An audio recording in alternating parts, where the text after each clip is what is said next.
আবারও মুসলিম বিদ্বেষের এক ভয়াবহ নজির দেখালো ভারত। একের পর এক মসজিদ নিয়ে বিতর্কে এবার যুক্ত হলো উত্তরপ্রদেশের শাহী জামা মসজিদের নাম।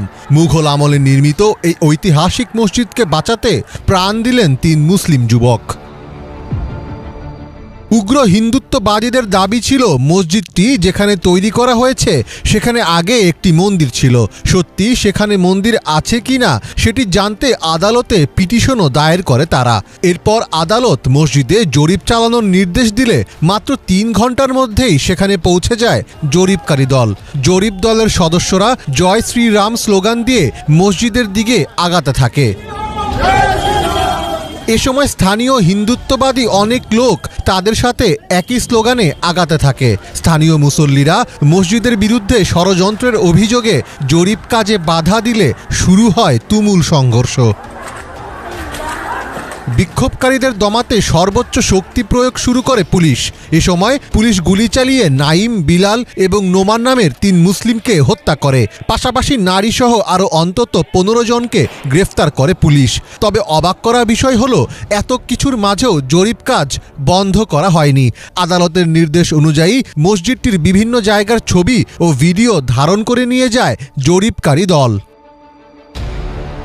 যেসব হিন্দুত্ববাদী আদালতে পিটিশন দায়ের করেছে তাদের দাবি, সাম্ভালের মুঘল আমলের জামে মসজিদটি তৈরির আগে সেখানে শ্রী হরিহর মন্দির ছিল।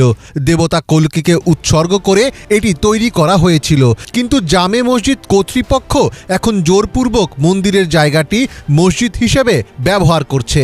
তারা আরও দাবি করেছে সাম্ভাল হলো একটি ঐতিহাসিক স্থান যেটির সঙ্গে হিন্দু ধর্মগ্রন্থের গভীর সম্পর্ক রয়েছে। হিন্দু ধর্মের বিশ্বাস অনুযায়ী এখানে দেবতা কল্কির পুনরুত্থান ঘটবে।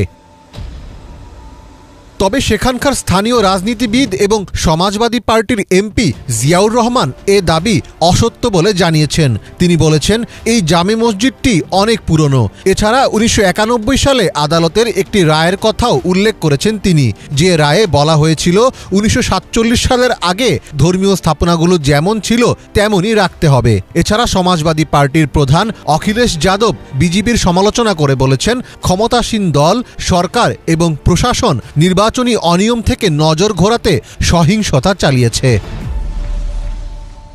সমালোচকরা বলছেন, মূলত উত্তেজনা তৈরি করতেই মসজিদটিতে জরিপ চালানোর নির্দেশ দিয়েছে আদালত। নরেন্দ্র মোদীর বিজেপি সরকার ইচ্ছাকৃতভাবে সেখানে উত্তেজনা তৈরি করেছে। তারা মূলত সেখানে রাজনৈতিক ফায়দা আদায় করে নিতে এ কাজ করেছে। সাম্ভালের এই ঘটনাকে ঘিরে রাজ্যে রাজনৈতিক ও সাম্প্রদায়িক উত্তেজনা আরও বাড়তে পারে বলে মনে করছেন অনেকে।